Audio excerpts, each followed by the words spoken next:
On This Week in Enterprise Tech, we have Mr. Brian Chee and Mr. Curt Franklin back on the show, and I'm back from vacation. Now, we have an info-packed show today. That's right. Curt is going to take us through some of the learnings and some of the trends he's seeing at Black Hat and DEFCON. Plus, if you're using an older programming language and on your applications, you need to continue to maintain them, maybe it's time to get off of them and use some modern transpilation and AI techniques that IBM has.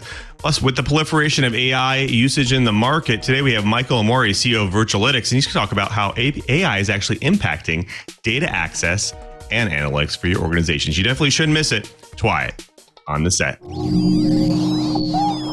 Podcasts you love. From people you trust. This is Twit.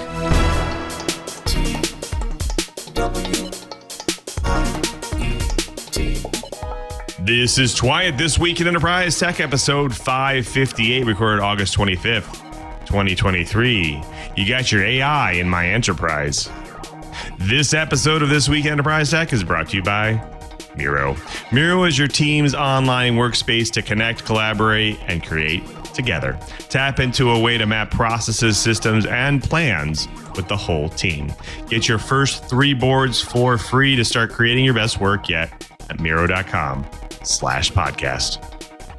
And by Collide. Collide is a device trust solution for companies with Okta, and they ensure if a device isn't trusted and secure, it can't log into your cloud apps. Visit Collide.com/Twilight to book an on-demand demo today. And by Panoptica. Reduce the complexities of protecting your workloads and applications in a multi-cloud environment. Panoptica provides comprehensive cloud workload protection and integrated with API security to protect the entire application lifecycle. Learn more about Panoptica at panoptica.app. Welcome to Twilight, This Week in Enterprise Tech, the show that is dedicated to you, the enterprise professional, the IT pro, and that geek who just wants to know how this world is connected. I'm your host, Lou Maresca, your guide through the big world of the enterprise. But I can't guide you by myself. I need to bring in some experts and some guides. Starting with our very own Mr. Curt Franklin. He's principal analyst at IBM Curtis. It's always great to have you back on. What's going on for you this week? What's keeping you busy? Well, it's been a busy week for me doing a lot of writing. I've got a report that is going to be due into editorial at the end of next week, coming out for our subscribers early in September. This one is on the cyber insurance market. Still doing follow-up from Black Hat and DEFCON. A lot of that going on. And, oh, by the way, I was participating in a webinar on Wednesday about generative AI in the enterprise. Oddly enough, I was talking about the security thereof. If people follow me on LinkedIn, I'll get a link up because the recording is still available. Pretty good. It was me and a couple of other analysts from our dedicated AI practice at Omdia. And we had some fabulous questions from the audience. So good stuff, a fun week, and one in which I was really happy to be at home rather than somewhere else. I hear it. It's always good to be back home. I was just on vacation. It's always good to come back home to my bed. So I'm glad to be back home as well. Well, speaking of back home, we also want to welcome back to home here at Twilight, of course, our very own Mr. Brian Chee. Cheebert, you always have fun and interesting gadgets to show. What do you got this week? Well, actually, I'm finally testing negative from a horrible COVID variant. So that's a good thing. Mm-hmm. And one of the interns at the Central Florida Fair has decided he wants to learn IoT. So I think what I'm going to try and teach him how to do is use a Raspberry Pi to measure temperature and also shoot pictures so we can get occupancy of the trade show halls and also measure to see if the air conditioner really is pumping out cold air. And then in addition, I'm going to try and teach them how to harvest power usage from power meters over an RS-485 Modbus connection. So that ought to be interesting. Very interesting. Always fun stuff. Always fun stuff. Well, speaking of interesting, we've had a really interesting week in the enterprise. In fact, we have an info pack show for you today because we're going to start by learning from Black Hat. Of course, Curt is going to take us through that. Tons of stuff to discover there. Plus, if you're we're using some older programming languages in your applications and you need to maintain them. This article may be for you because we're going to talk about modern transpilation. That's right, converting off of that old language and how AI might be assisting things there. Plus, with the proliferation of AI usages in the market today, we have Michael Amori, CEO of Virtualitics. He's going to talk about how AI is actually impacting data access and analytics. So lots to talk about there. So definitely stick around. And remember, if this is your first time watching our show, definitely listen and watch and support the show by going to twit.tv/Twyet. And also, you can also join Club Twit as well if you haven't subscribed. That's an ad-free access to all of our podcasts, plus special events and Discord channels as well.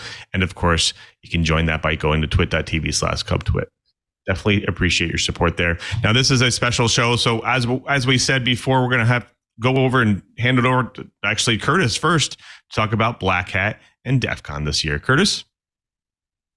Thanks, Lou. I appreciate it. Well, you know, we talk about Black Hat and DEFCON. It's worth reminding people that these are two separate events. They are produced by different companies. They were started by the same person, but have since become two separate entities.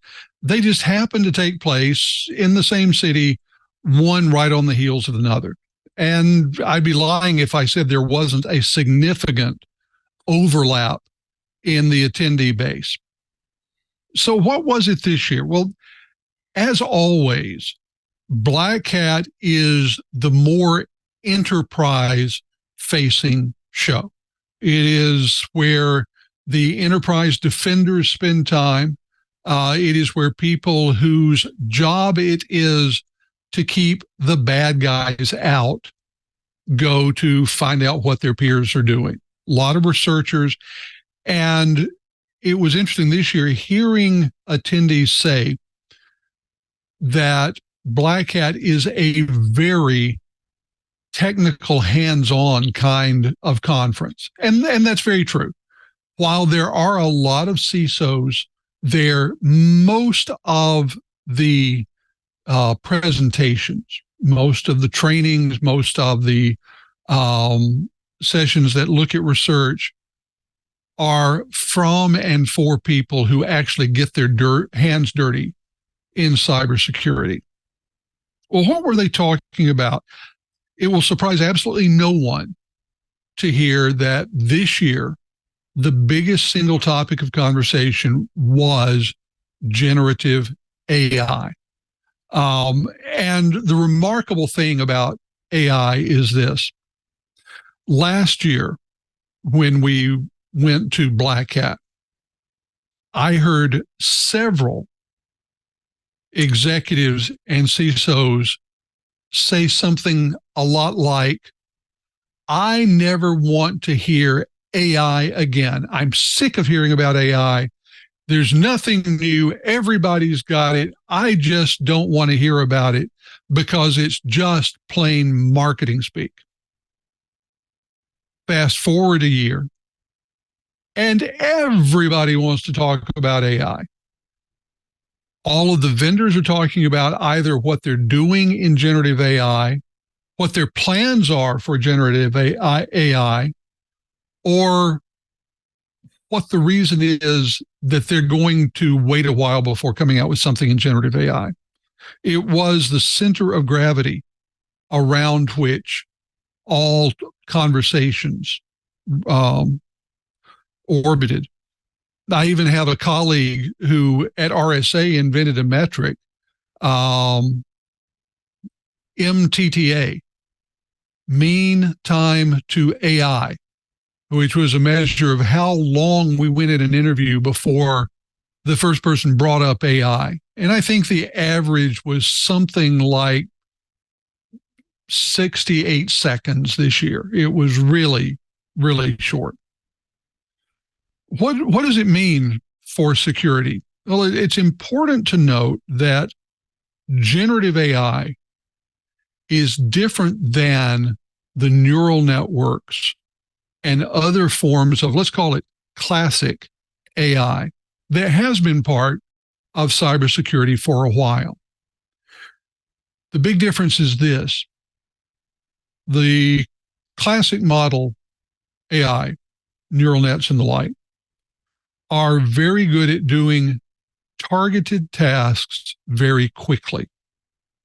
They are very good at automating processes. If you want something that will respond to poorly understood threats in a very short period of time, something that uses heuristics, another AI generated term or AI adjacent term, you're talking AI, automation, speed, that sort of thing. Generative AI or large language model is really bad at that because the large model requires time to sort through. It requires time to process. It requires time to do the sort of massive correlations that are required to get answers. Where the large language models are being used is in human assist functions, mostly to do what I describe as taking a tier 1 analyst and turning them into a tier 1.5 analyst. It makes it so that as they pass things on to tier 2 and tier 3 analysts, it goes with more context, with more recommendations, with more certainty about what is being seen. So we have those two things going back and forth. Now, when we got to DEFCON, things shifted because DEFCON is traditionally the conference for the pen tester, the red team, the threat actor. And such was the case this year. But as we continue a trend that started several years ago, the executive branch of the federal government has recognized just how skilled many of these folks who go to DEFCON are. And so this year, for example, we had a mass generative AI red teaming event. They would get around 200 people at a time into a room filled with bright, shiny new laptops and individual codes that allowed people to record what they were doing as they threw prompts, as they threw lines of text, as they threw ersatz commands against the generative AI engines from Google, from for ChatGPT, for all of the major generative AI engines.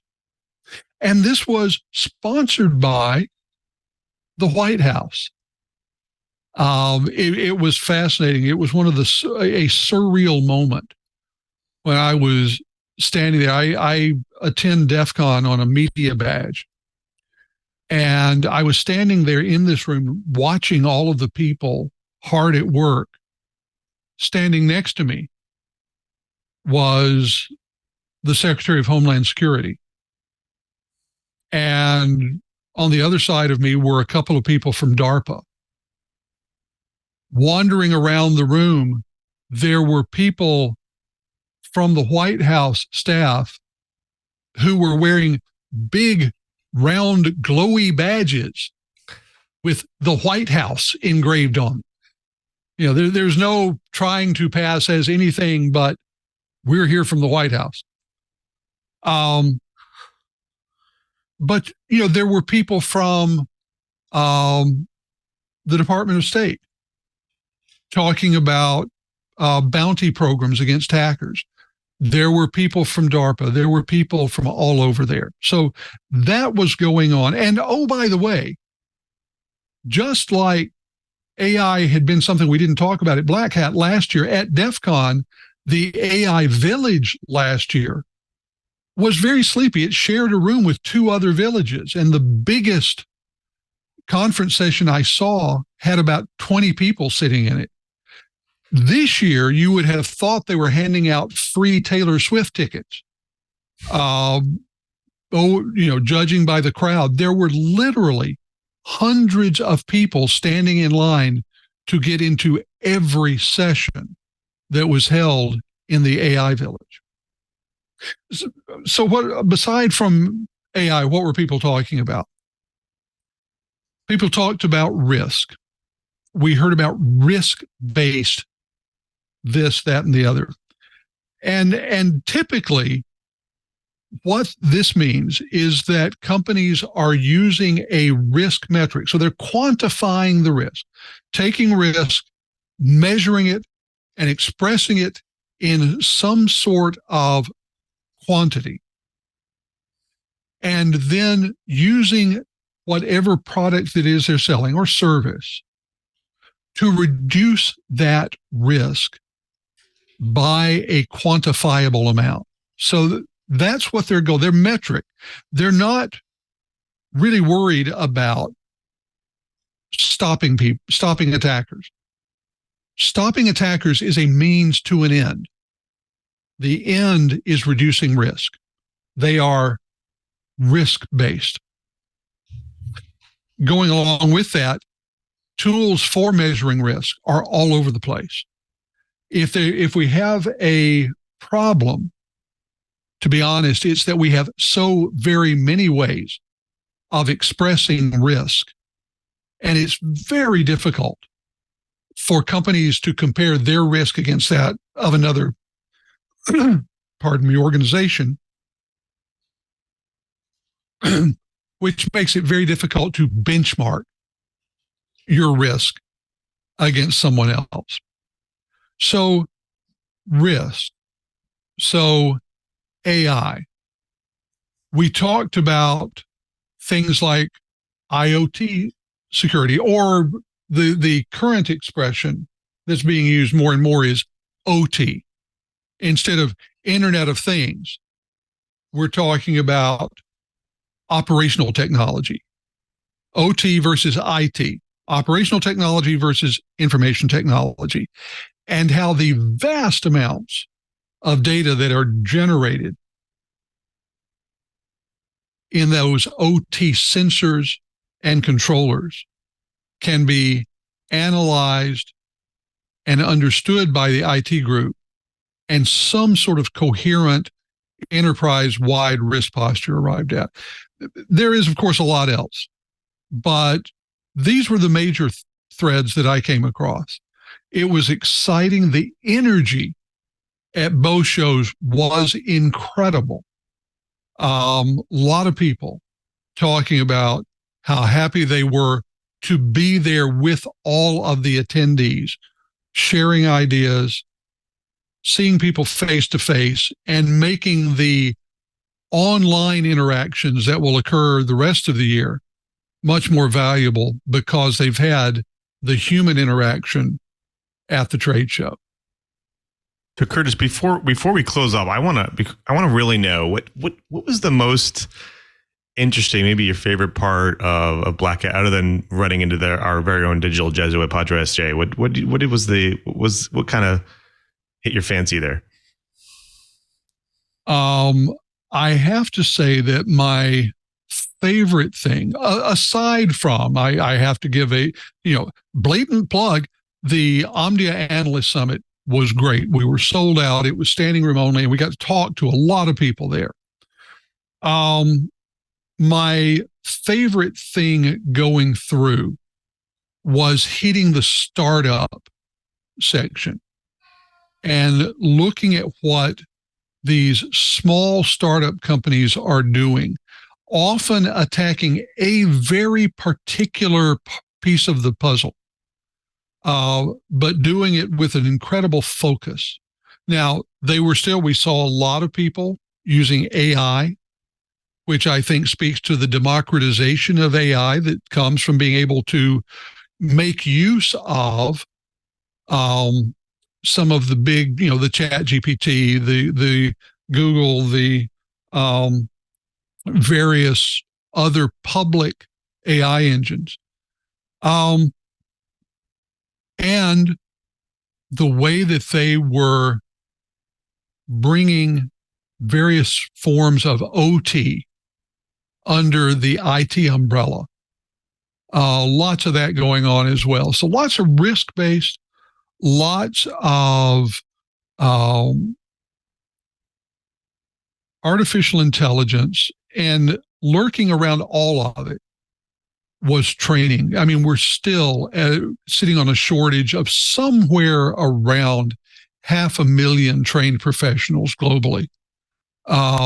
We know there's no way to bridge that gap anytime soon, but the need is out there. And so when I talk to young people about, well, what kind of career should I think about in computers?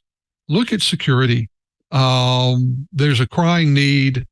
It's really interesting. The people are great. And oh, by the way, pays pretty darn well. It does indeed. Well, thank you, Chris. Great summary. I'm actually interested to see where all of this goes in the coming months, just to see how organizations actually react to some of the news that came out of it. So I appreciate the summary. Yeah, it's fun. My pleasure. It's nice that the White House is doing stuff, because back when I first went to DEFCON, the top game was spot the Fed, and I didn't get spotted till like the last day. Yeah, the big glowy badges take a lot of challenge out of that one. Yeah, I just want to add a little bit, because being coming from academias, to the kids that are listening or people thinking about getting into cybersecurity, just a heads up: there's no shortcuts. Cybersecurity requires almost to the letter that the systems well. So I know I've been getting a lot of people asking about what career should I go into. Cybersecurity, I keep telling them, is a superset of the computer industry, because a lot of the vulnerabilities are in pieces of the industry that you have to know reasonably well. And the Black Hat teams and the White Hat teams know that. So it's not a shortcut. Do your homework. Learn about things. Remember, this industry, you never stop learning. That's right. Thank you, guys. Well, next up, we have another bite. We're going to talk about programming languages and actually converting some of your old applications from some of those old languages. But before we do have to thank a really great sponsor of This Week Enterprise Tech, and that's Miro.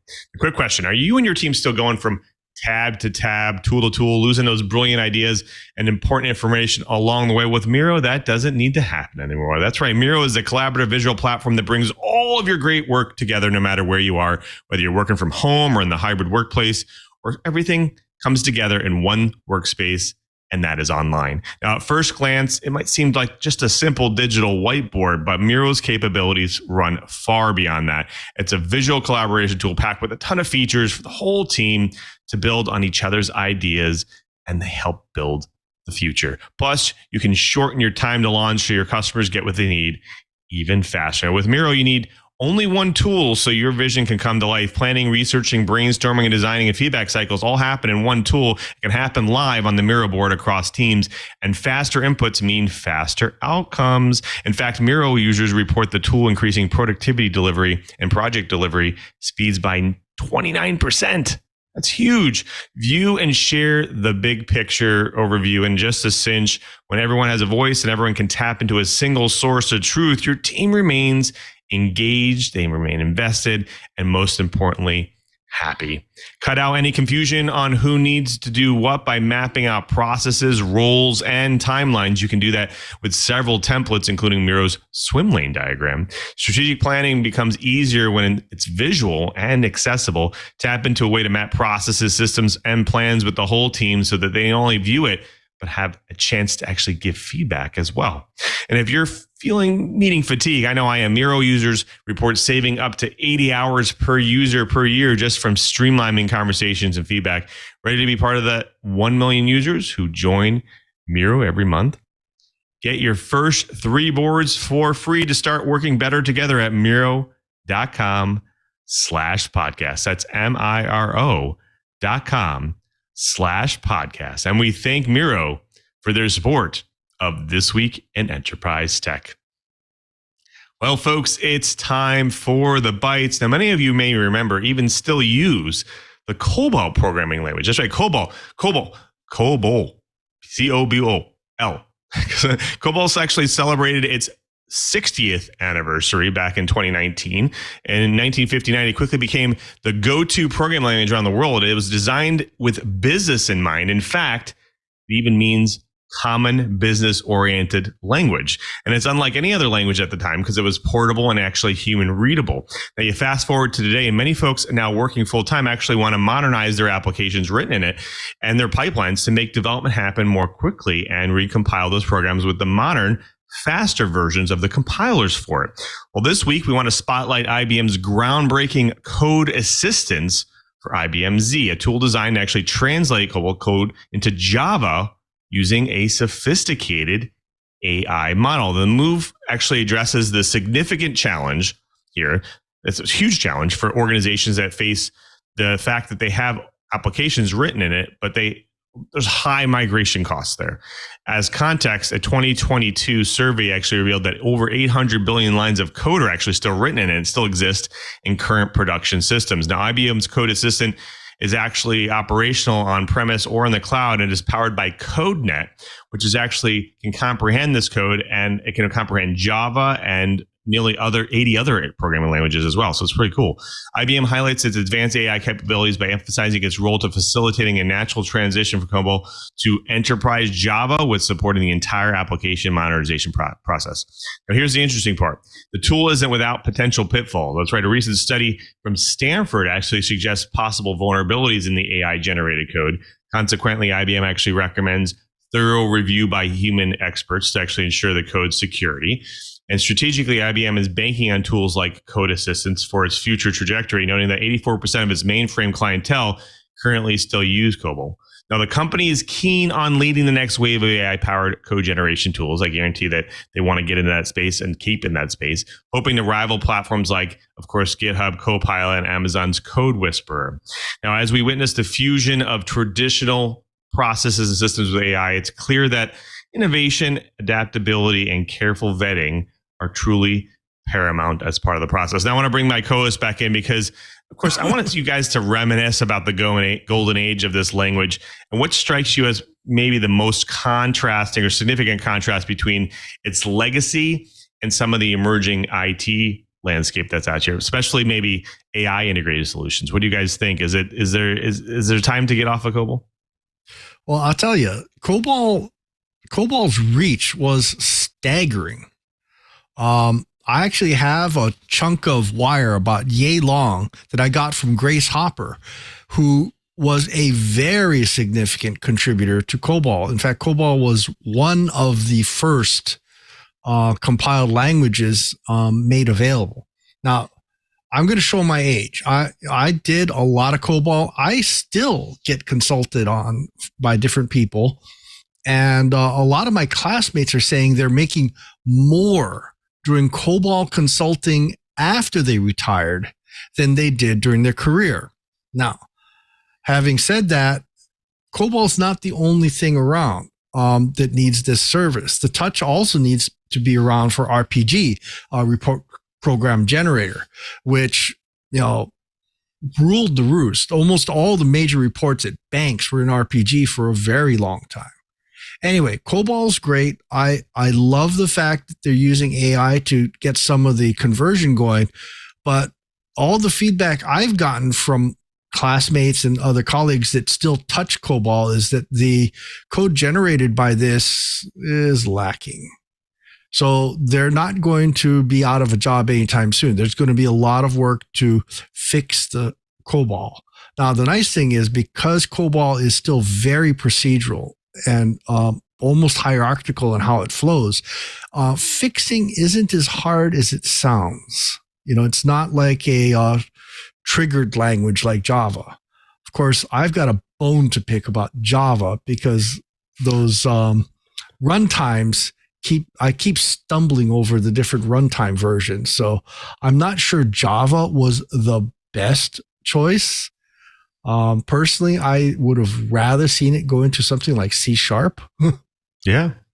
But fine, Java, it's reasonably portable, but it needs a lot of work. And I think I give kudos to IBM that needed to happen because my fellow programmers that know COBOL, we're dying off. Right. There's a lot of legacy application languages out there that organizations use. And it's obviously evident that COBOL is a backbone for a lot of enterprise. And it still is, given the fact that we see the resurgence of it by this survey that's coming out. Curtis, what do you think? Obviously, there's a lot of challenges and triumphs that happen from using COBOL in the past. Do you believe some of those, once it's converted, some of those lessons are useful in modern business of handling some of those, legacy technologies back then? To me, the issue with COBOL is almost always going to be the device drivers. The COBOL, and people talk about the legacy code that's out there. There is, let's admit it, an entire library worth of legacy code sitting out there, much of it running on IBM mainframes. And the question is, how does it get data to and from storage devices? How does it gather data from various retail systems? Let's not forget that mainframes, the reason that mainframes still exist is that they are monster transaction processing machines. They are just monster I/O engines. And I keep hearing people say, oh, well, a cluster of PCs will do exactly what a mainframe will do. Yeah, if you want to spend more than the mainframe on a big, giant cluster of PCs, sure. But to get back to the question, I think that there are a lot of processes that were essentially locked into place by COBOL programs. And COBOL was really good for that because it is human readable. You could have a process expert talk to a programmer, and the programmer could almost write down what the process expert said and send it to the compiler, and a working code would pop out. I agree with Brian. I think that of all the languages that exist, converting COBOL to Java is low on the makes sense totem pole. I think I know why it's being done. It's to deal with the computer science grads of the last 10 or 15 years, where Java is one of maybe two languages that they had to learn before they graduated. But it makes about as much sense as saying we're going to build something to convert COBOL to Lisp or to APL or to something else along those lines. It all, though, reminds us that the most expensive part of most development efforts these days is the human time. Systems are much less expensive than FTEs. For those who don't speak HR, an FTE is a full-time equivalent. That's one full-time employee. FTEs are really expensive. CPU cycles are really cheap. So if you can build something that uses CPU cycles to convert rather than having a human do it all, it's a win. I just think this is a win in a battle that may not need to have been fought. I'd like to add one more thing. IBM mainframes have been around for a really, really long time and are worldwide. In fact, they were popular enough that they had clones by Amdahl and Fujitsu. I used to work for Fujitsu specifically to support the IBM 370 clone. Now, one of the advantages to that is the I/O and storage were all handled by CICS, which is Transaction Processing System. And what's nice about it is you modified CICS, and that's how we got the Japanese versions that I worked with and at Fujitsu. But it was also translated into Portuguese, Spanish, you name it. I've worked on Fujitsu mainframes in South America. So yeah, they are not going away anytime soon. They've been around, and COBOL was what drove a lot of the sales of these mainframes. Anyway, right. just had to throw that in. I want to also add really quick, and then we'll move on because we want to get to the guests. But I think Curtis brings out a good point here. Is being a engineer who's actually helped write a transpiler that goes from one language to the next to get people off of potentially older technology is a tough thing to do, especially trying to build in all the semantics and conversions and understanding the construct differences and all that stuff. It's very complex, which is interesting that IBM is trying to do this. Hopefully it's profitable for them and keeps people on IBMs, because again, integrating AI is also not cheap as for IBM, that is, to help train these models on how to do it. So I'm interested to see where this goes, because it's actually a tough challenge. Well, folks, that does it for the Bites. Next up, we have our guest. But before we get to our guest, we do have to thank another great sponsor of This Week in Enterprise Tech, and that's Collide. Is a device trust solution for companies with Okta, and they ensure that if a device isn't trusted and secure, you can actually log onto your cloud apps. If you work in security or IT and company has Okta, you should listen very closely. Have you noticed that in the past few years, the majority of data breaches and hacks you read about have something in common? That's right. It's employees. That's right. Sometimes an employee's device get hacked because of unpatched software or an OS patch. Sometimes an employee leaves sensitive data in an unsecured place, and it seems like every day a hacker breaks into or breaches and uses credentials they fished from an employee. The problem here isn't your end users. It's the solutions that are supposed to prevent these breaches, right?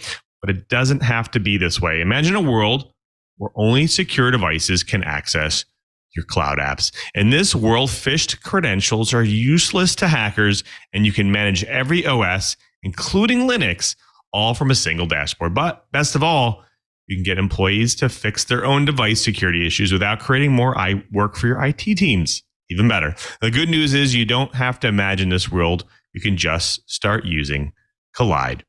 Visit collide.com/Twiat to book an on-demand demo today and see how it works for yourself. That's KOLIDE.com/Twiat. And we thank Collide for their support of This Week in Enterprise Tech. Well, folks, it's my favorite part of the show. We actually get to bring in a guest to drop some knowledge on the Twiat ride. Today we have Michael Amori. He's CEO of Virtualitics. Welcome to the show, Michael. Hi, guys. Thank you for having me. Appreciate it. Now, our audience is a huge spectrum of experiences, that whether it's the entry-level person all the way up to CISOs, CTOs, and CEOs, and some of them love to actually hear people's origin stories. So can you take us through a journey through tech and what brought you to Virtualitics? Yeah, sure. So I had a background in physics, and then ended up working on Wall Street for many years. So 15 years in finance. So seemingly very unrelated field. But as part of that job, for the last part of my job, I was in charge of a team of data scientists using a lot of data science techniques to understand what was going on in the markets. That's what our trading desk did. And then just at a Caltech alumni event, by chance, I met a professor at Caltech, actually an astronomer, who was working on very complex, huge data sets.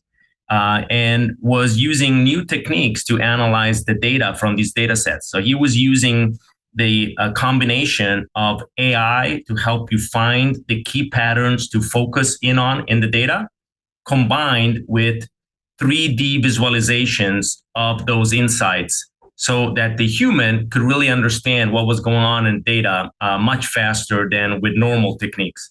I was really fascinated by that. I saw how that could really be used by someone like me, and probably by many others in the world. And so I decided to quit my job and started the company to try to bring this technology to a lot of enterprises and to the government. It's amazing. Now, we've been talking a lot about AI. And of course, in a recent survey, Deloitte actually said that 67% of executives struggle with data access and use and analytics. What do you perceive the evolution of AI actually helping to bridge that gap here? Yeah. So I think, and Curt was also talking about it earlier, about the fact that there aren't that as many trained people as you need right now. There's a shortage of the talent needed. I think AI, if executed properly, can bring to the human who does not need to be necessarily a coder or a mathematician, can bring to the human an additional amount of knowledge that enables the human to make better decisions. And so the key is for the AI to do it in a simple enough way so that people without the training can actually understand what's going on. And that's really the challenge, and that's the challenge that we are set on at Virtualitics. So when I talk to a lot of organizations, a lot of them are saying, okay, I want to get involved with AI. I want to be able to feed this data, train this data, and then produce some really good analytics and insights out of it. Unfortunately, I just don't know how to prepare myself for it. What are some really good ways for organizations to prepare themselves to benefit from some of the AI advancements you're talking about? Yeah, I think at the beginning of the analytics pipeline, you always have the data exploration phase. Okay, so that's the part where you're faced with a data set and you kind of got to understand the gist of what's going on so that you can then understand what path should I follow after that. Now, that data exploration phase is not well served right now with the tools that are available. So you need to have really specialized, trained people who know how to do data exploration in a sophisticated way to really know what's the best next step. That's where you need AI tools that can do the data exploration phase. At Virtualitics, we call it the intelligent exploration part, that can enable you to really understand what are the main things going on in your data set before you even move on and think of anything else.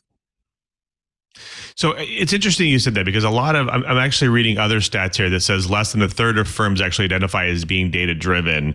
And even though they want to really heavily invest in AI and analytics, do you feel like companies need to do something else to shift their focus here, to change their narrative in order to get there? Because it sounds like this tool being able to actually help them get their data ready is part of that. That's right. So I think there are two big stumbling blocks. So let me just be precise. The first part is the data prep. So like the data wrangling, that part takes people a long time. And that part just is very time intensive.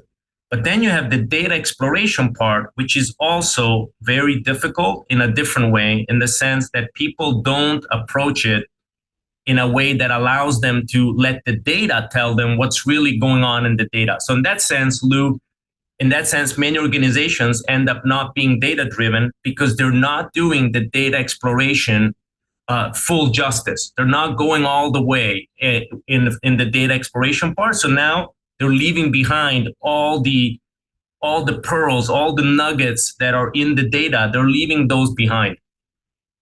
Now, I've actually recently talked to Adion, an organization that does this pipeline for pharmaceutical companies around some of the data that comes out of their trials and so on. And getting data ready from the trial data and of course, ingesting other streams of other data streams like social networks and people's history is a really hard, cleansing that data and getting it ready for these models is a very hard thing. And it sounds like they could use something like this to help get their data ready. What's the guarantee that organizations, once they pipe their data through these models, that the data that comes out the other side isn't missing some of the fidelity that they're hoping that they need for it? Right. So I think that's where you have to, first of all, have AI output clear explanation. We call, explainable AI, explaining why the AI thinks that what it found is important, so that you as a human are not just asked to just move on blindly without understanding why this is potentially important. That's really key. So that way, you as a human can look at what the AI found and you can see, oh, it's important because of this, this, and that. Okay, that makes sense to me. And now it passes the common sense test. I can move on to the next step. That's a key part of what you need to do, I think.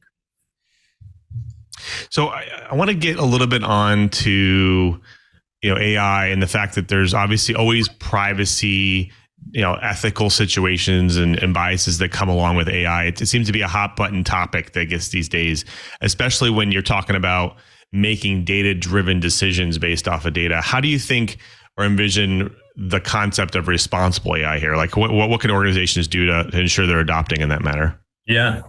So I think when it comes to responsible or ethical use of AI, there are various dimensions to it. One of them, as you said, is to make sure that privacy and security are dealt with. And obviously for that, there are many different things that need to be done for that. For example, for our platform, we don't actually get to see the client data. Ours is just a tool that the company can then use to do its own analysis without us being privy to the data. But the other part, and this goes back to what we were talking about just a minute ago, you need to make sure that the AI explains why it is that you should believe something before you move on to the next thing. Because, imagine when you're dealing with really important decisions like Curt, you were talking about the government being involved. We work a lot with the government. You don't want certain major key decisions to just be a black box. They need to be explained, and that's kind of the ethical part of AI, right? Otherwise, you're letting a machine make decisions that could imply life or death, or could imply major consequences. And so I think that's part of it, is just making sure that everything is really explainable, understandable for the human. We have a lot more to talk about, especially the future landscape of AI as part of business. And I do want to bring my co-host back in. But before we do want to thank another great sponsor of This Week in Enterprise Tech, and that's Panoptica. Now, in the rapid evolving landscape of cloud security, Cisco Panoptica is at the forefront, revolutionizing the way you manage your microservices and workloads. With a unified and simplified approach to managing the security of cloud-native applications over the entire lifecycle, Panoptica simplifies cloud-native security by reducing tools, vendors, and complexity. By meticulously evaluating them for security threats and vulnerabilities, Panoptica ensures your applications remain secure and resilient. Panoptica detects security vulnerabilities on the go in development, testing, and production environments, including any exploits in open source software. It also protects against known vulnerabilities in container images and configuration drift, all while providing runtime policy-based remediation. As Cisco's comprehensive cloud application security solution, Panoptica ensures seamless scalability across clusters and multi-cloud environments. It also offers a unified view through a simplified dashboard experience, reducing operational complexity and fostering collaboration among developers, SREs, and SecOps teams. Take charge of your cloud security and address security issues across your application stack faster and with precision. Embrace Panoptica as your trusted partner in securing APIs, serverless functions, containers, and Kubernetes environments, allowing you to transform the way you protect your valuable assets. Learn more about Panoptica at panoptica.app. And we thank Panoptica for their support of This Week in Enterprise Tech. Well, folks, we've been talking with Michael Amori, CEO of Virtualitics, about the proliferation of AI in the market and how it's impacting data access and analytics. But I want to bring my co-hosts back in because they've been chomping at the bit here. They want to talk about some stuff here. Curtis, do you want to go first? Why, sure. And Michael, one of the things that I've been trying to be clear about in the conversations I've had and would like to talk to you about is when you say AI, what kind of AI are we talking about? Are you using the sort of, generative AI large language model that we're hearing so much about in products like ChatGPT, or are you using a different type of engine for the AI in your service? Yeah. So we're using supervised and unsupervised learning, both types of techniques. And then we are not using large language models for the moment. However, our AI is generating the data visualization. So in that sense, it is generative AI. So what happens is, let me give you an example. You are an analyst, you're using our platform. You type in natural language, you say, what's going on with sales? The AI takes the data set that you have uploaded related to sales and finds what are the key insights, and then generates a bunch of visualizations with explanations in natural language that tell you what is the significance of those visualizations. So the visualizations were generated by the AI. The explanations in plain English were generated by the AI. All right. And with the training, because training is where a lot of potentially very useful models run aground. Is this one where you are doing supervised and unsupervised pre-training for a customer, or are the customers also involved in training the models that will be used for their specific application? Great question. So we have both. So we have certain preset models that are very robust that we have tailored so that they can run basically on any kind of data, and they have been tested to be able to do that. And those are kind of the out of the box self-service things that can provide the insights and generate the visualizations.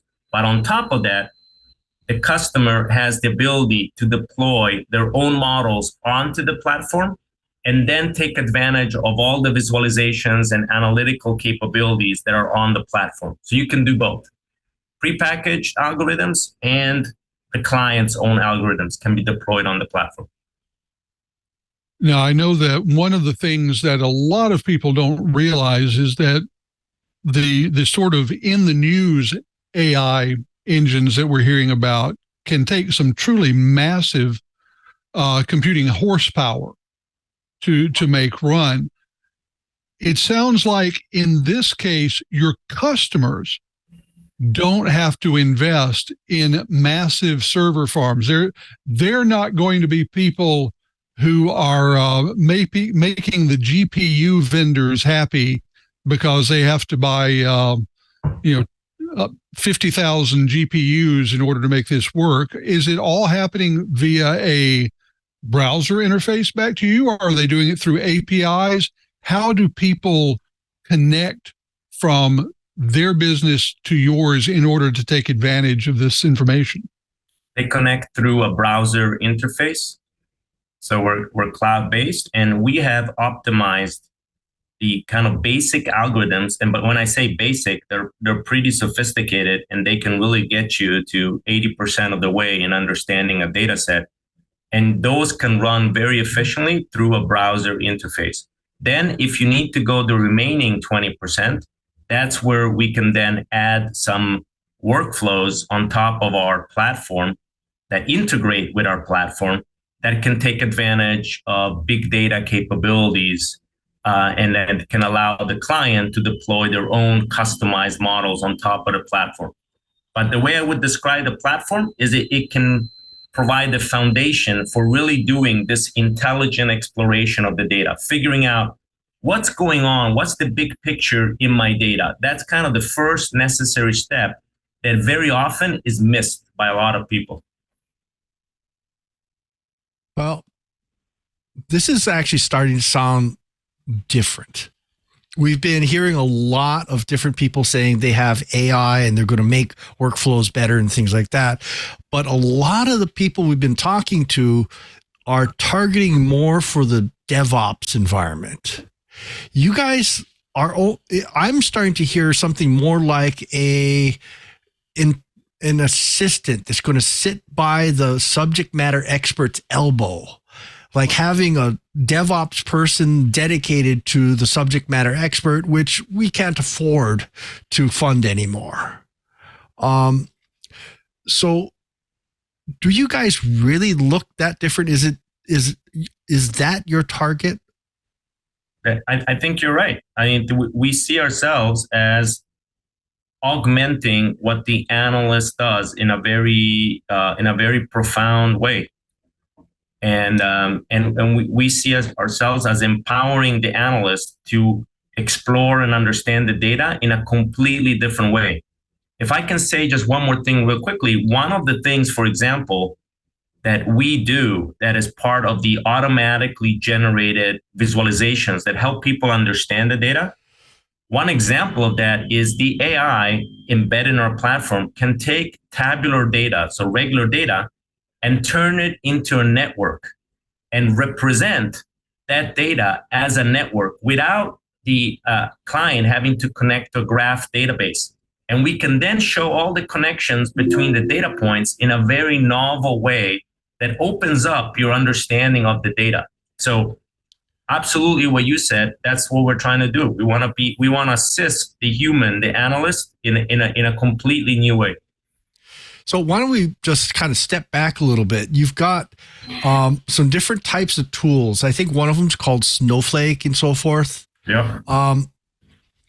I'll tell you, one of my biggest complaints when I was working at the university was my PhD saying, how do you graph this? How do you graph that? Why don't we back up a little bit and let's go and look at, talk about some of the tools that you folks have and what can they do for these subject matter experts? Sure. So one of the tools that we have, which is the one I was describing earlier, and by the way, we can connect to Snowflake databases and pull in the data from there. But one of the tools that we have is called Network Extractor. So this is where, let's say that you're a finance company and you're interested in understanding what drives credit card defaults. And you have data on thousands of people who have taken out credit cards. And for each one of these people, you have hundreds of features, of metrics that you've measured on these people. And you want to understand, why are some people more likely to default than others? What you can do is you can take that data set, put it through the network extractor, turn it into a network representation, then have the AI show you all the different communities of people. So all the people who are similar to each other in the most important ways, and then see if certain communities are more likely to default than others. And you'll be surprised when you look at data this way, you see connections that otherwise would not be apparent at all. So that's an example of a tool that we have. Another tool that we have is called Smart Mapping, where you tell the software what you're interested in understanding. Let's say in my example, it's credit card default. You input all the data, the AI tells you what are the most important features driving credit card default. And then the AI suggests ways to visualize those most important features. So you understand exactly how they work. So these are some of the examples, and these are all readily accessible to anyone without having to have a PhD in math. Cool. So I'm a department manager in a small to medium-sized corporation, and I'm just frustrated. The IT group's just not very responsive. I can't afford to throw gobs of money at them. And I'd like to go and take a look at your solutions. What kinds of homework should I do to get prepped so that we don't go and waste your people's time to get started? So I think one thing that you can do is you can go on Gartner, the consultants.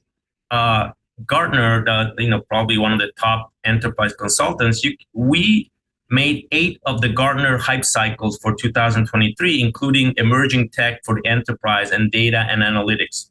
You can see what the analysts wrote about our software. So they did a deep dive in what we do, and you can see if this sounds like it's a good fit for you.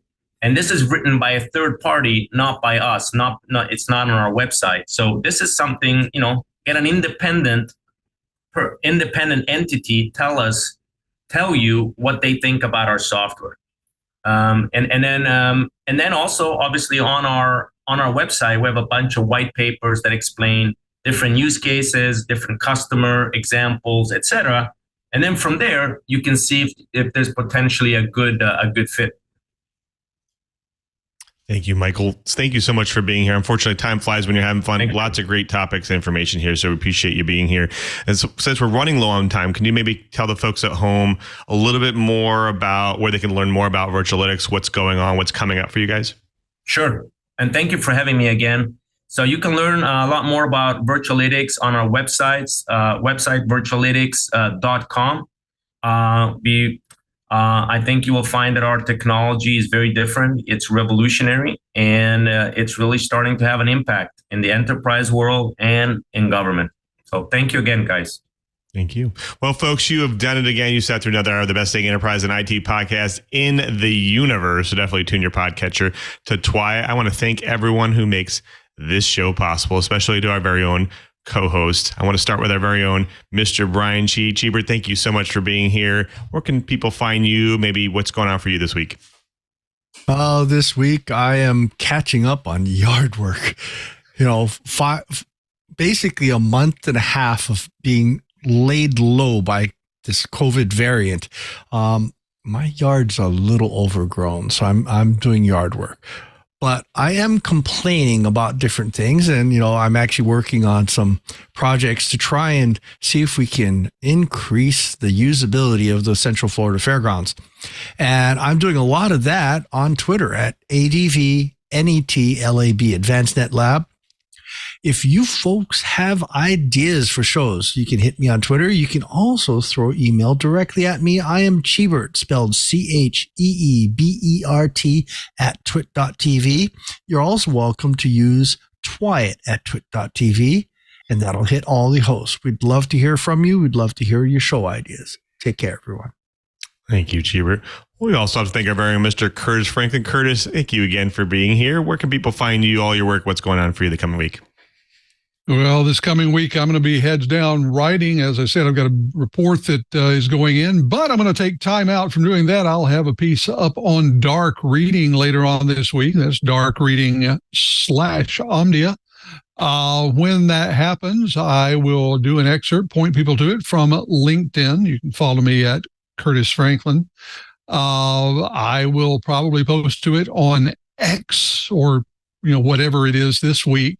The social network formerly known as Twitter, where I'm at KG4GWA, Mastodon, KG4GWA at mastodon.sdf.org, all sorts of other places. Look me up, send me a note. Love to hear from you. Would love to know what you think is important when it comes to the world of enterprise security management. Your thoughts are important. Would love to hear from you. And in the meantime, have a great day. Stay safe out there. The internet can be a dicey, dicey neighborhood. Thank you, Curtis. Well, I also want to thank you as well. You're the person who drops in each and every week to watch and to listen to our show to get your enterprise goodness. We want to make it easy for you to watch and listen to catch up your enterprise and IT news. So go to our show page right now, twit.tv/twi. There it is. Get the amazing back episodes that we have. Of course, all the notes of the show, the guests, and of course, the co-host. But of course, right there next to those videos, you get those helpful subscribe and download links. Support the show by getting your audio version or video version of your choice on any one of your devices as well, because we're on all of those podcast applications. So definitely subscribe and support the show, because that's how we keep doing it. And of course, if you want to also support the show, you may have also heard we also have Club Twit. That's right. We talked about it before. It's a members only ad-free podcast service, and it has a bonus Twit Plus feed that you can't get anywhere else. They also have Twit Plus club events as well. It's only $7 a month. Gives you access to all of our shows ad-free. Plus, they also have a members-only Discord server as well, and they've just revamped it. It's awesome. It's beautiful. Has lots of great channels in there. Really, really well orchestrated in there. So definitely check it out. A lot of fun to be in there. So check out Club Twit by going to twit.tv/Club Twit. Also, you might have also heard Club Twit offers corporate group plans as well. That's right. It's a great way to give your team access to our ad-free tech podcast. The plans start with 5 members at a discounted rate of $6 each per month. You get as many seats as you like. And this is really a great way for your IT departments, your sales teams, your support engineers, whoever, to get access to all of our podcasts. And of course, just like regular memberships, they can join the Twit Discord server as well and get those bonus plus fees as well. Plus, get this, you also have family plans as well. That's right. It's a really great way. It's a $12 a month. You get 2 seats with that. And of course, just $6 each additional seat. They get all the advantages of the single plan as well. So lots of options. Definitely support Twit, support the show by get Club Twit at twit.tv/Club Twit. Now, after you subscribe, I want you to impress your family members, your coworkers, your your friends, whoever, with the gift of Twiat, because we love doing this show, and the really great way to support the show is to also get them to subscribe as well, because we also talk about a lot of fun tech topics on the show, and I guarantee they will find it fun and interesting as well. Now, if you've already subscribed, we do this show live. That's right. It's live right now. And you can go to live.twit.tv at 1:30 p.m. Pacific every week on Fridays, and we do this show live. You come see how the pizza's made, all the banter behind the scenes, all the fun stuff before and after the show. You can watch it there at live.twit.tv. Of course, if you want to also watch it live, but also be part of the conversation, you can also jump into our infamous IRC channel as well, that Twit Live channel. You can check that out by just going in your browser to irc.twit.tv and jump in there right away. We love our chat room. They give us great topics each and every week, great show titles. Everything is really fun in there. So definitely check that out if you're going to watch the show live. I want you to also hit me up, contact me, whatever you want to do. Have conversations about the show topics, maybe future topics, future guests. Of course, maybe even just talk about how to get started in tech. I love having that conversation as well. You can hit me up on twitter.com/LouMM. There I post all my greatest enterprise and tidbits. And of course, I'm also Lou MPM over at the threads.net, of course. And of course, over on Mastodon, I'm Lou MM at twit.social. So definitely direct message me each one of those. Of course, I'm also on LinkedIn, Lou Maresca on there. I get a lot more messages there than anywhere else. So definitely check me out there as well. I want to also, if you want to know what's going on during my normal work week, what I do here at Microsoft, you can check out developers.microsoft.com/office. There we post the latest and greatest ways for you to customize your Office experience and make it more productive for you. You may have also heard Python is now on Excel. That's right. Check that out, because that lets you write Python code to analyze your data within Excel. Right now it's in preview, so definitely check it out, see how it can work for you. I want to thank everyone who makes this show possible, especially to Leo and to Lisa. They continue to support This Week in Enterprise Tech each and every week, and we couldn't do the show without them. So thank you for all their support over the years. Of course, I also want to thank all the engineers and staff at Twit, because of course, we couldn't do the show without them. And of course, I want to also thank Mr. Brian Chee one more time, because he's not only our co-host, but he's also our tireless producer. That's right. He does all the bookings for the show and all the plannings for the show, of course, each and every week. And we really couldn't do the show without him. So thank you, Cheebert, for all your support. I want to also thank the editor for today, because they're going to make us look good after the fact to get rid of all of my mistakes. Thank you very much. Of course, thank you to our TD for today, our technical director, Mr. Victor. Victor, always great to have you here, sir. And what's going on this week in Twit? Thanks for that. I just wanted to say this weekend, if you're in the Petaluma area, Ant will be in downtown Petaluma, close to the old brick house, doing a photo walk. And fun. I might be there. So looking forward to hearing from Ant how to do street photography without being a creep. That's always good. You definitely don't want to be a creep. Yeah. But it looks fun. I've always been scared to do street photography because of that. But I think it'd be cool. Wish I was there. Thanks, Victor. Well, folks, until next time, I'm Lou Maresca, just reminding you, if you want to know what's going on in the enterprise, just keep quiet. Hey there, Scott Wilkinson here. In case you hadn't heard, Home Theater Geeks is back. Each week, I bring you the latest audio-video news, tips and tricks to get the most out of your AV system, product reviews, and more. You can enjoy Home Theater Geeks only if you're a member of Club Twit, which costs $7 a month, or you can subscribe to Home Theater Geeks by itself for only $2.99 a month. I hope you'll join me for a weekly dose of Home Theater Geekitude.